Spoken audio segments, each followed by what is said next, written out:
Yesterday's interest rates are not today's interest rates. Welcome back to another Millennial in Debt video. If you are new here, hit that subscription button below, turn on the notification bell so you get that every single time I upload a video. This video is going to be talking about 3 ways for you to lower your interest rates. As we have seen, the feds are raising those interest rates whenever they get the chance. And what that means is the financial institutions, it is costing them more to borrow money, which means it's going to cost us more to borrow money.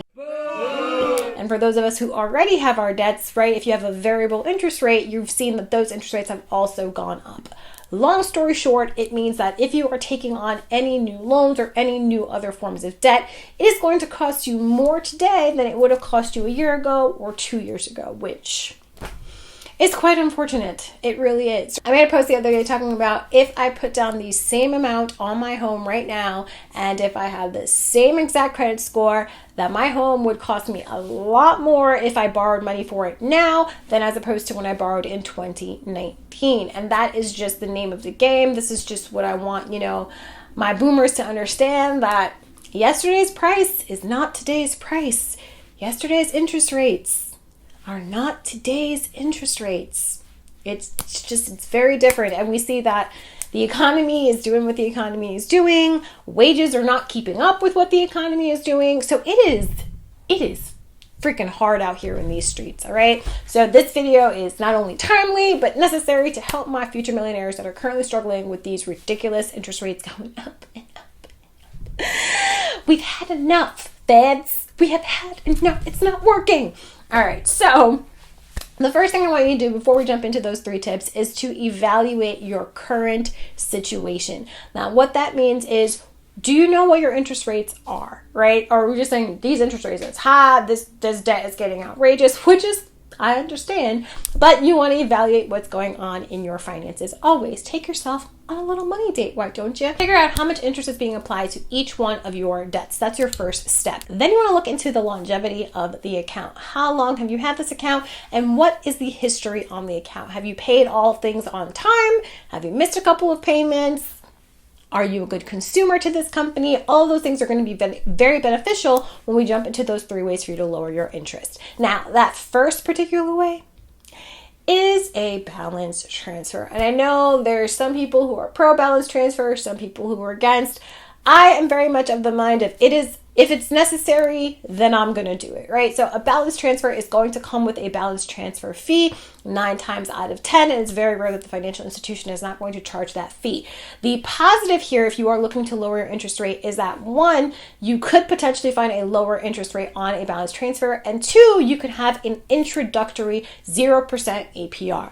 That is going to be really beneficial for you to pay down this debt and not cost as much as it potentially could cost with the current interest rate that you are facing. So that is something that you definitely want to keep in mind. Now, the second thing, if a balance transfer is not really on your agenda, or you're like, you know what, I'm going to say that as a last alternative if I try everything else, that second step is you want to look at competitors, right? So if you know that, okay, I have this debt with financial institution A, I'm going to look at all of their direct competitors and see what their offers are for someone who has a credit score that I have, someone who has this amount of debt that I have, and someone who's making this particular income. It does not hurt to ask questions. It does not hurt to investigate and research and see what's out there, because although the economy is crappy, companies are still trying to remain competitive with one another, right?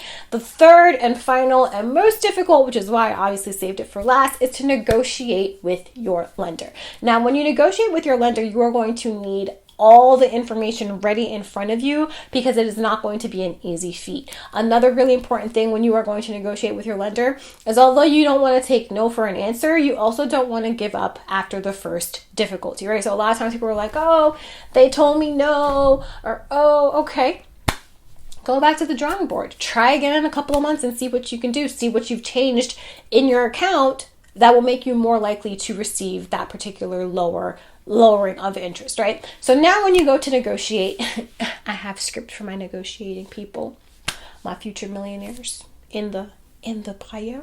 So when you go to negotiate with your lender, the first thing I always say is you need to be prepared. Be prepared with all of the information that you know they're going to ask you, and even information that they might not ask you. You want to have that handy because you want to make it seem like, hey, I'm here, I know what I'm doing, and this is what I need from you as, my financial institution, my lender. So the first thing you want to talk about is your history of your payments. Have you paid everything on time? You also want to lean into the longevity of the account. If you have been a member in this bank, in this credit union, whatever it is, for 10 years, say that. If you've paid every single payment on time for 10 years, say that. They are more likely to want to negotiate with you, or they're more likely to be able to offer you a better deal or a better interest rate if they have all those things. Of course, they can pull it up on their screen, but it's really something you want to drive.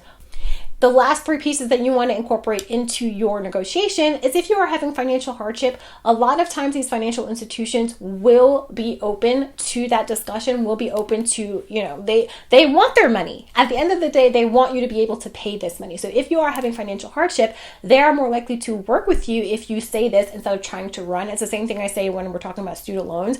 Working with the lender gives you more of an advantage. It gives you more to leverage than if you try to run or pretend like this isn't happening. Outside of the financial hardship, you want to talk about if there are better offers from their competitors. Like I mentioned, even though, the economy doesn't give us too much wiggle room with what these banks can offer, what these financial institutions can offer, they still want to remain competitive. So they know that, you have this income, you have this credit score, you have this amount of debt. They know what potential offers you could get from a competitor, and they're going to try to meet or match that if it's possible. The final negotiation piece, of course, is to, and I say threaten, and I mean threaten very gently, because you always want to lead your negotiations with kindness. Customer service is a difficult job. If you've ever worked it, you know that, right? So you want to kind of threaten gently to close your account, especially if you've been with them for a very long time. They're going to want to keep that account open. They're going to want to keep that account active. In this economy right now, most businesses, most companies cannot really afford or don't want to start losing clients or customers. So they definitely want to make sure that they're keeping you as happy as possible. But also, it's not a lot of, after working in fintech, I know it's not a lot of wiggle room, but whatever wiggle room there is, it's up for the taking. It's up for your grabbing. So thank you, of course, always for watching, and I will catch you in the next one. Set up. Bye.